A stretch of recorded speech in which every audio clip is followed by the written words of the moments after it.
अक्टूबर का महीना breast cancer से आगाही का महीना है। आज भी हमारे मुल्क में 40,000 खवातीन ऐसी हैं जो ब्रेस्ट कैंसर से इंतकाल कर जाती हैं।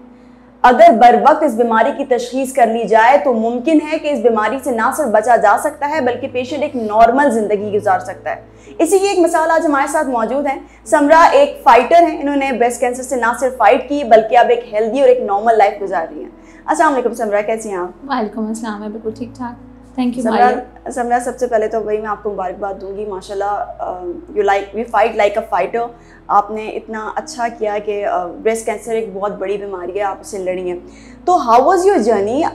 जब ये डायग्नोज हुआ, स्टार्टअप से लेते हैं, जब ये डायग्नोज हुआ ज़रा एक बहुत डिफ़िकल्ट टाइम होता है, तो वो टाइम कैसा था और ये डायग्नोज किस तरीके से हुआ?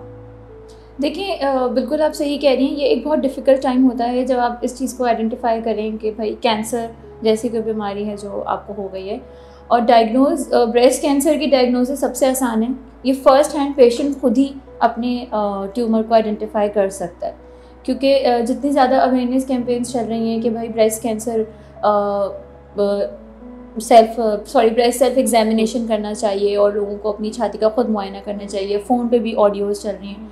तो इसका जो फ़र्स्ट हैंड डायग्नोसिस है ना, वो इंसान खुद ही, फीमेल्स खुद ही कर सकती हैं। अगर वो हर महीने अपनी छाती का मुआयना करें तो जो भी छोटा मोटा लंप होगा या कोई भी चीज़ अगर ऐसी चेंजेस हों तो वो आप उसी वक्त आइडेंटिफाई करते हैं। फिर उसके बाद नेक्स्ट स्टेप होता है आप डॉक्टर के पास जाते हैं। तो मेरे केस में ये जितनी अवेयरनेस कैंपेन्स होती हैं और ये जो बताया जाता है कि मुआयना करें, मैंने सिर्फ ऐसे ही रैंडमली, मुझे किसी डॉक्टर ने नहीं कहा था, मैंने कहा चलो चेक कर लेते हैं।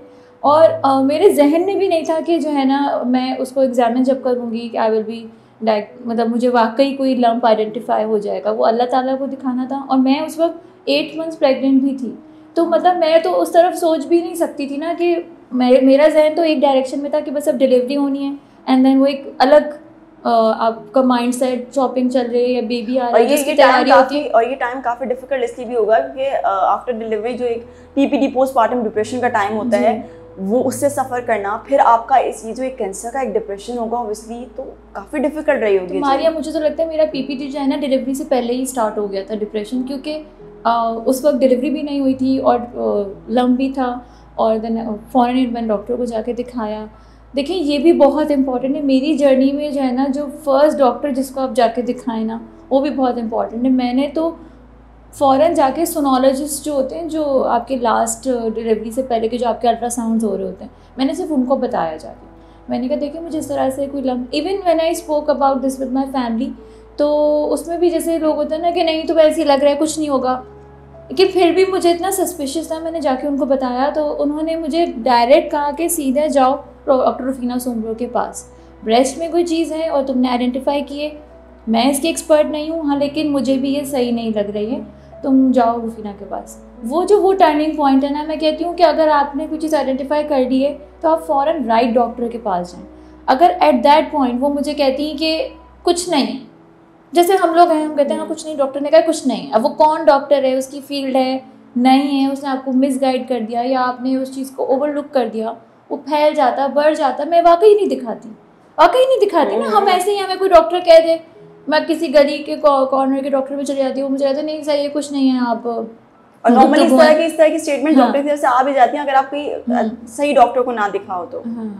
तो अब आपने जब दिखाया तो फिर वो कौन सी स्टेज थी? रुफीना सोमरो के पास जब मैं गई, उनका इतना एक्सपीरियंस है और she is very much expert कि उन्होंने बायोप्सी तो बाद में हुई, उन्होंने पहले ही जो उनकी बॉडी लैंग्वेज थी ना, उससे ही मुझे हो गया था कि दिस इज़ समथिंग। क्योंकि उन्होंने कहा समरा इसको तो I will do the biopsy. उसी वक्त ऑन डेस्क उन्होंने, ब्रेस्ट कैंसर में सबसे अच्छी बात है कि बस आप वॉकिंग पे भी ना आपकी FNA हो जाती है। FNA is called fine needle respiration, जो कि देन एंड देयर वो आपकी बायोप्सी सैंपल ले लेते हैं, सिरिंज के थ्रू होता है। इट्स वेरी इजी, 5 मिनट का प्रोसीजर भी नहीं है, बहुत क्विक है। वरना लोग सोचते हैं ना कि अब बायोप्सी करानी पड़ेगी, लोग ये सोचते हैं कि पता नहीं सैंपल होगा बायोप्सी हो जाएगी। ब्रेस्ट की बायोप्सी इज़ वेरी इजी, और देन एंड देयर 2 मिनट्स का प्रोसीजर है जो वो OPD में ही हो जाता है।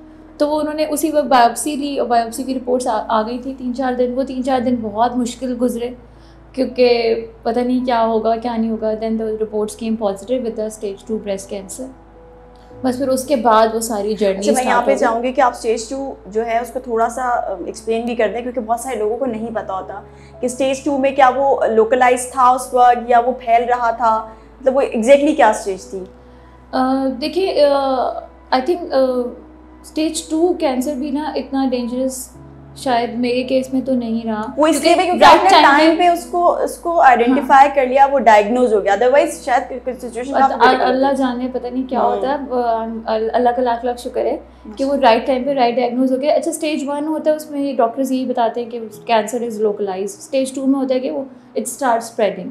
तो मेरा जो था it was in the breast but it spread to the armpit also, तो एक्जिला भी मेरी इन्वॉल्व हो गई थी। उसके बाद स्टेज 3 में cancer start spreading to other organs also, तो वो बहुत ज़्यादा फिर मुश्किल हो जाता है। तो अल्लाह ताला ने बहुत राइट टाइम पे उसको आइडेंटिफाई करा दिया और फिर राइट ट्रीटमेंट स्टार्ट हुआ। जब आपने ट्रीटमेंट स्टार्ट की, ऑब्वियसली जब पता चला होगा फैमिली को, तो वो टाइम कैसा था और सपोर्ट किस तरह का आया? और ऑब्वियसली आपको रिलेटिव्स को पता चलता है, तो रिलेटिव्स भी मतलब हमारी सोसाइटी से भी है कि सवाल होते हैं, भाई पहले बंदा डिप्रेशन में होता है, तो वो एग्जैक्टली टाइम कैसा था? और आपके I guess you were married and आपके हस्बैंड जो थे उनका किस तरह का सपोर्ट रहा इस मामले में?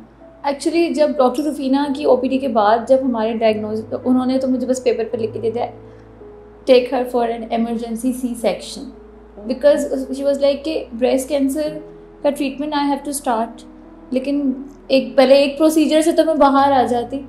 तो वो मेरे लिए इतना ट्रोमैटिक था, मैंने कहा अभी तो मेरा 1 महीना पड़ा है, आराम से आई विल वेट, आप you wait for your term and और फिर आप उसके बाद। तो she was like I can not wait for a single day, कल ही एडमिट हो। और अल्हम्दुलिल्लाह इट वाज 32 वीक्स प्रेगनेंसी, तो माय चाइल्ड को डिलीवर, और कोई ऐसी मतलब मुझे कोई प्रीमेच्योर डिलीवरी वगैरह से नहीं गुजरना पड़ा मुझे। तो फिर नेक्स्ट डे मैं सी सेक्शन के लिए एडमिट हो गई। मतलब I was not prepared for anything, but it was just coming on me. तो फिर उसके बाद वो सी सेक्शन हुआ। सी सेक्शन के बाद उसका रिकवरी का भी एक टाइम होता है, so that you can go for breast की ट्रीटमेंट स्टार्ट होती। तो वो बहुत स्टेप बाय स्टेप प्रोसीजर्स हैं कि उसके आपके स्कैन्स होते हैं, आपका बोन स्कैन होता है, there are so many test, MRIs, फिर आपकी सर्जरीज योर नेक्स्ट स्टेप, क्योंकि वो फिर डॉक्टर्स अपना पूरा वो प्लान तैयार करते हैं। तो उसको भी तकरीबन 1 महीना लगा ब्रेस्ट की सर्जरी में, लेकिन उसमें भी डॉक्टर्स वर वेरी वरीड, क्योंकि उन्होंने कहा कि ये बहुत तेज़ी से फैलता है। तो वो बहुत मुश्किल फेज था जब तक सर्जरी तक पहुँचे। सर्जरी हुई, फिर देन उसके बाद long way to go, chemotherapy भी होनी थी, रेडियोथेरेपी भी होनी थी, पूरा 1.5-2 साल का ट्रीटमेंट है। It's not just 1 day story. I am sitting here, अल्हम्दुलिल्लाह I have been through all these phases, और मैं सारा क्रेडिट दूंगी फैमिली को, husband, it was not I was alone, it was a whole team, doctors की टीम, counselling team, और जिस तरह जो भी फैमिली ने सपोर्ट किया, हस्बैंड ने, भाइयों ने, because I had a new born also. तो मेरी जो सिस्टर इन लॉ है माय देवरानी, उसने बहुत सपोर्ट किया। She just she was taking care of my new born from the day 1, because I needed somebody जो मेरी बेबी को भी तो देखे, उस मतलब उस न्यू बॉर्न के लिए भी तो एक बंदा हो जो उसको देखे। भाई मैम, मतलब I had an older child also, my daughter was 2.4 that time.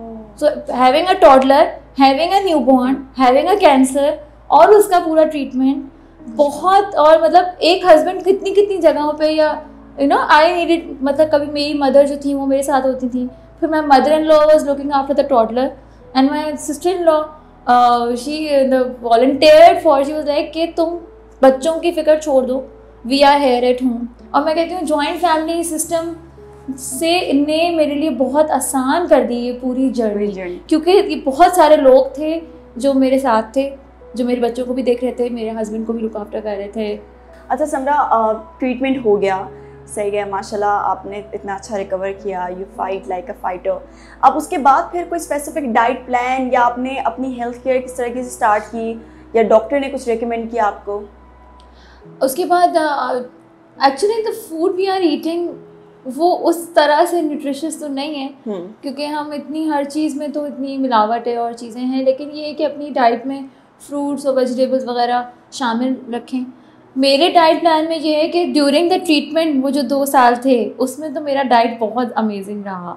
उसमें ABC ड्रिंक मैं डेली पीती थी, एप्पल, बीटरूट और कैरेट वो जूस पीती थी और डेट शेक पीती थी। आई गेस आपकी इम्यूनिटी स्ट्रांग होना भी बहुत ज़रूरी है क्योंकि जितने लोग मेरे साथ थे ना बस वो चाहते थे मैं खाते रहूँ तो they contributed a lot to my weight gain. Date shake, ABC drink, fresh juices, fruits और घर का खाना इज़ मैं कहती हूँ कि अब I do like होटलिंग, I do like dining, बिल्कुल खाती हूँ, लेकिन उन 2-2.5 साल तो मैंने बहुत केयर की। उसके बाद 1 साल तक भी थोड़ा ये है कि, लेकिन ये है कि अब आई जस्ट ट्राई कि जितना हो घर में खाना प्रेफर करती हूँ ज़्यादातर।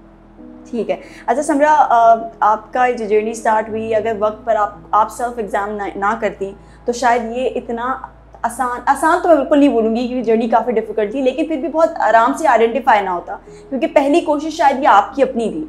तो आप एक मैसेज दें उन सारी ख़वातीन को जिनके लिए ये बहुत ज़रूरी है कि सेल्फ एग्ज़ामिनेशन बहुत ज़रूरी है इस बीमारी के लिए, और अब भी हमारे यहाँ पर ये बहुत एक नॉर्मली नहीं लिया जाता है इसको। बिल्कुल नहीं लिया जाता। आप बाकी ख़वातीन के लिए तो मैसेज है ही है। अगर मैं आपसे भी पूछूं तो अक्टूबर स्टार्ट हुए हुए काफ़ी दिन हो चुके हैं और ये कैंपेन्स हो रही हैं, आप इंटरव्यू कर रही हैं, क्या आप मुझे बताएंगी आपने एक दफ़ा भी ब्रेस्ट सेल्फ एग्जामिनेशन किया अपना? अनफॉर्चुनेटली नो, लेकिन मुझे इस इंटरव्यू के बाद ये पता चला कि how it is important. It is very much important. अगर जैसे फ़ोन पे भी रिकॉर्डिंग चल रही है, आप किसी को कॉल करें वहाँ भी रिकॉर्डिंग चल रही है, इतनी अवेयरनेस है। It's not only for female, for mails also. आप भी अपने घर जाके अपनी वाइफ से, माँ से, बेटियों से पूछें कि भाई ये फ़ोन पे भी इतना अवेयरनेस हो रहा है, आपने एग्जामिन किया है? और अगर किया है तो अभी सब जगह, इस पर कराची में हर जगह कैंप्स हैं ब्रेस्ट कैंसर के। लियाकत नेशनल में भी कैंप लगा हुआ है। और अगर अल्लाह ना करे, गॉड फॉरबिड, क्योंकि ज़रूरी नहीं है हर लम्प कैंसरियस नहीं है, कुछ लम्प्स बिनाइन भी होते हैं ज़ाहिर है इंसानी जिस्म में, लेकिन आप उसको एक दफ़ा दिखा लें। लोग समझते हैं कि भाई नहीं भाई अब तो इतनी लंबी कहानी हो जाएगी, डॉक्टर को जाएं दिखाएं, बट नहीं, प्लीज़ इसकी इंपॉर्टेंस को समझें। यहाँ पे भी जो मेरे कैमरामैन हैं और जो बाकी लोग इस वक्त टीम में, उनसे भी मैं यही कहूँगी कि आप घर जाएं, अपनी फैमिलीज़ में लोगों से पूछें, उनको फैसिलिटेट करें। अगर क्योंकि ये इतना टैबू है और ये लोग शर्माते हैं, लोग नहीं बता पाते। काफ़ी फीमेल्स अपने घर में डिस्कस नहीं कर सकती या वो नहीं जा सकती होती हैं हॉस्पिटल। तो I think males should take this responsibility. वो ख़ुद अपने घर में अपनी फ़ीमेल से पूछें और अगर कोई बताती हैं तो उनको लेकर जाएं इन कैंप्स में, उनका आइडेंटिफाई कराएं, उनका ट्रीटमेंट कराएं और सही टाइम पे सही डॉक्टर को दिखाएं। बिल्कुल भाई, male should take responsibility too, और ख़वातीन को भी करना चाहिए। Self examination is very important. Thank you so much Samra, आपने अपना वक्त दिया, अपना कीमती वक्त दिया। आप माशाल्लाह, अल्लाह ताला आपको ऐसी हमेशा रखे इसी तरीके से। थैंक यू सो मच आने के लिए। इसी के साथ मुझे दीजिएगा इजाज़त। अल्लाह हाफ़िज़। ताज़ा तरीन खबरें, तहकीकाती रिपोर्ट्स और स्टॉक मार्केट के हालात, खेलों की खबरें, शोबिज़ और सोशल मीडिया ट्रेंड्स सिर्फ एक क्लिक की दूरी पर। MM न्यूज़ की एप्लीकेशन डाउनलोड करें और बाखबर रहें।